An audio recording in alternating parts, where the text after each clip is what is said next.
For a long time, I thought becoming a millionaire meant being a founder or taking massive risks. But I've worked in accounting and finance for over 15 years, and I've been on my own journey from debt to financial independence, and I've built wealth slowly and intentionally. And what I've learned is this: most people aren't failing because they're not working hard enough, they're just working hard on the wrong things. So if I wanted to become a millionaire in 2026, here's exactly what I'd do. Number one, focus on making more, not cutting back.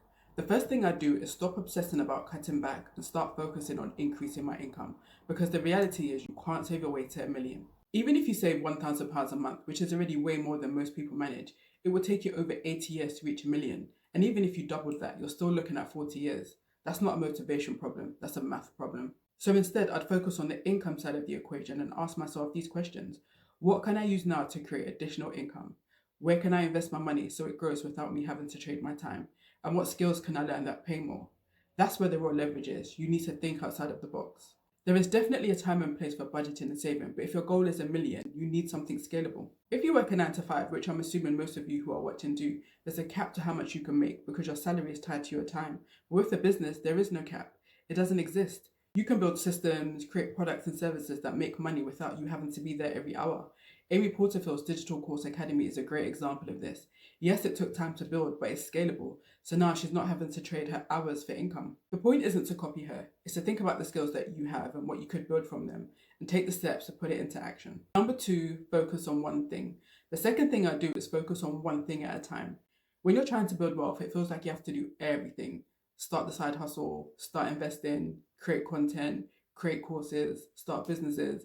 But I've taken courses from amazing successful women like Amy Porterfield and Marie Forleo, and one message comes up over and over again. Focus beats scattered effort every time. So here's what I do. Choose one income stream, one business idea, or one skill and double down on it before adding anything else. Before learning this, I made all the mistakes. At one point, I was trying to grow my YouTube, build up my LinkedIn, and pitch new clients all at the same time, and nothing was moving. I was busy, but I wasn't progressing. Once I got laser focused on YouTube, that's when I started to see momentum. You can always layer things in later, but momentum comes from focus, which brings me to number three. Number three, learn new skills beyond your day job. The third thing I'd focus on is learning new skills. Your day job alone won't make you a millionaire. And that's not criticism, that's just reality. Even if you work in a high-paying industry like tech, for example, you can make a lot of money, but you can't build wealth because you're not an owner. The skills you use at work can absolutely help you make money outside of your corporate job. I mean, I use my accounting skills to start a bookkeeping business, but to scale, you need additional skills. So instead of trying to be the best at your current job, put your time into learning skills like sales, because you have to sell to make money. No sales means no business. Marketing, because attention is currency, is literally everything. Content creation, because content is king and it's how you'll attract your buyers.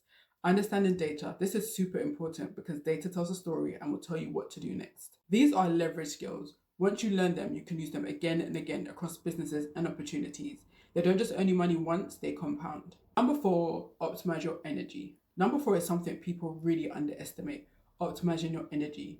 Building wealth is more of a mental game than people realize. Most people waste their energy on distractions like comparing themselves to others, negativity, and noise. And if you're building this alongside your 9 to 5, your time and energy are your most valuable asset. So I'd be very intentional about what I consume. I'd listen to podcasts, read books, and watch YouTube content on things that will help me learn more about my business and building wealth. The harsh truth is, not everybody's going to understand your vision, and that's okay, they don't need to.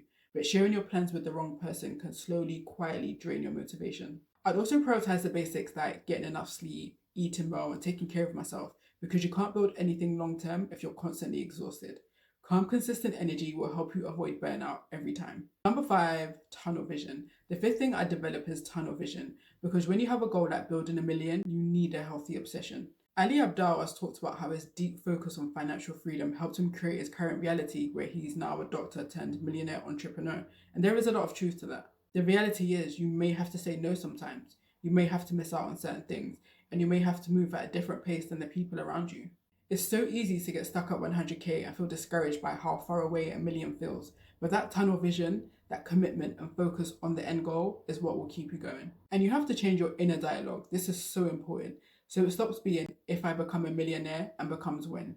And that doesn't mean burning yourself out, it means committing. Comparison is the fastest way to lose focus. Instead, focus on building the skills and habits millionaires actually have, quietly and consistently over time. If you stay consistent, follow a clear plan, and keep showing up for yourself, the results will come. But make sure you enjoy the journey. Fall in love with the process and showing up for your future self, because that's what actually changes your life. And if this resonated, watch my video on why I no longer use a savings account next. I break down how the 1% really think about money. And if you found this video helpful, give it a like and subscribe for more personal finance videos like this. And remember, stay rich in mindset and the money will follow. Thanks for watching, and I'll see you in the next one.